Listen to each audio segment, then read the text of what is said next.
In the rugged Montana frontier of 1886, a quiet carpenter was hired to build a bed for a wealthy rancher's sick daughter. He finished the job, packed his tools, and turned to leave. But before he could step through the door, she stopped him with 6 unexpected words. "Who said your work was done?"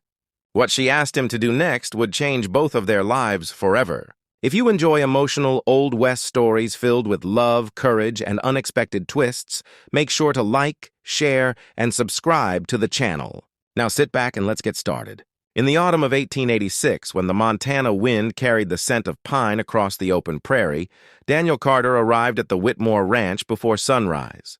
He was a quiet man of 29, a skilled carpenter who had spent most of his life working with wood. He owned little more than a worn saddle, an old revolver, and the tools his father had left him. Yet Daniel took pride in his work. Whatever he built to last. That morning, Mr. Whitmore had given him a simple order. "Build a proper bed for my daughter." Daniel asked no questions. Everyone in the valley knew about Eleanor Whitmore. She was 24, educated, graceful, and once known for riding her horse across the ranch faster than any man. But after a terrible fever the previous winter, Eleanor had become weak and withdrawn. She rarely left her room and spent most days watching the world through her window. Daniel worked for 3 days. He chose strong oak from the ranch's lumber shed and shaped every piece carefully. By the 3rd evening, the bed stood proudly inside Eleanor's room. Its wooden frame was smooth, strong, and beautifully carved with small wildflowers along the headboard. Daniel tightened the final screw, stepped back, and nodded with satisfaction. "There," he whispered. "That ought to hold for 50 years. He gathered his tools and turned toward the door. Then a soft voice stopped him. "Wait!" Daniel looked back. Eleanor sat beside the window, wrapped in a pale woolen shawl. Her face was still, but her eyes were unusually bright. "Is something wrong, Miss Whitmore?" She shook her head. "No, the bed is beautiful." Daniel tipped his hat. "Glad you like it." He reached for the door again. "Who said your work was done?" Daniel froze. He turned slowly. Eleanor pointed toward the porch outside her room. "My father asked you to build me a bed, but I have something else to ask." Daniel frowned. "What is it?" Eleanor took a breath. "I want to sit outside tomorrow." Daniel glanced at the porch.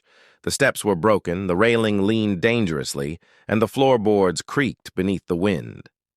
"I can fix it," he said. Eleanor smiled faintly. "I thought you might." Daniel almost laughed. "You could have simply asked." "I was afraid you would say no." Daniel shook his head. "I don't say no to honest work."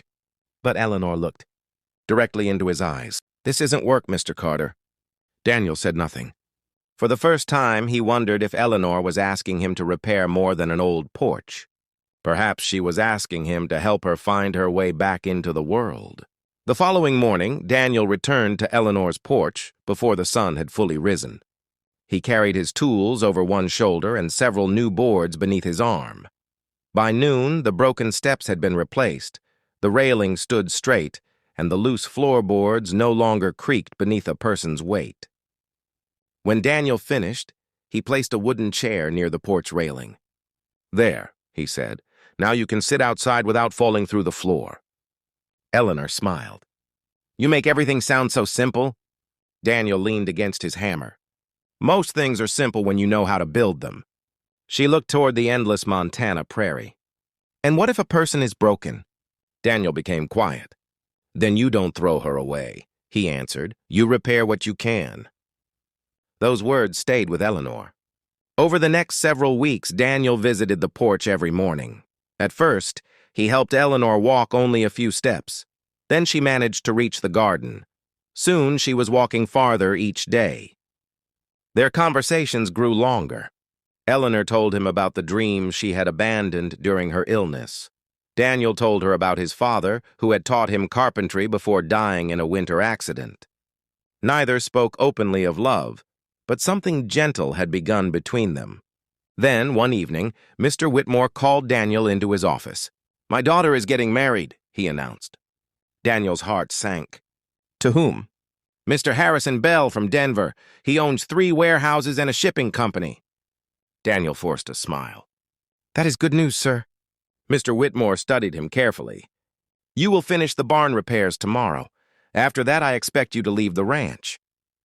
Daniel understood. He packed his belongings before sunrise. But as he reached the gate, Eleanor came running across the yard. Daniel! He turned. She was breathing hard, but she was standing without help. Why are you leaving? Your father has decided I should. Eleanor looked toward the house. My father doesn't decide whom I love. Daniel stared at her. Eleanor! She stepped closer and took his hand. You built my bed, she whispered. Then you repaired my porch. But the greatest thing you built was my courage. Mr. Whitmore appeared behind them. For a long moment, nobody spoke.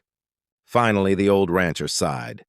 I watched my daughter disappear after that fever, he said, and I watched you bring her back. He looked at Daniel. If she chooses you, I won't stand in her way. Daniel smiled. Months later, the repaired porch became the favorite place at the Whitmore Ranch, and the oak bed Daniel had built remained in Eleanor's room for the rest of their lives, a quiet reminder that sometimes a man begins building a bed and ends up building a future.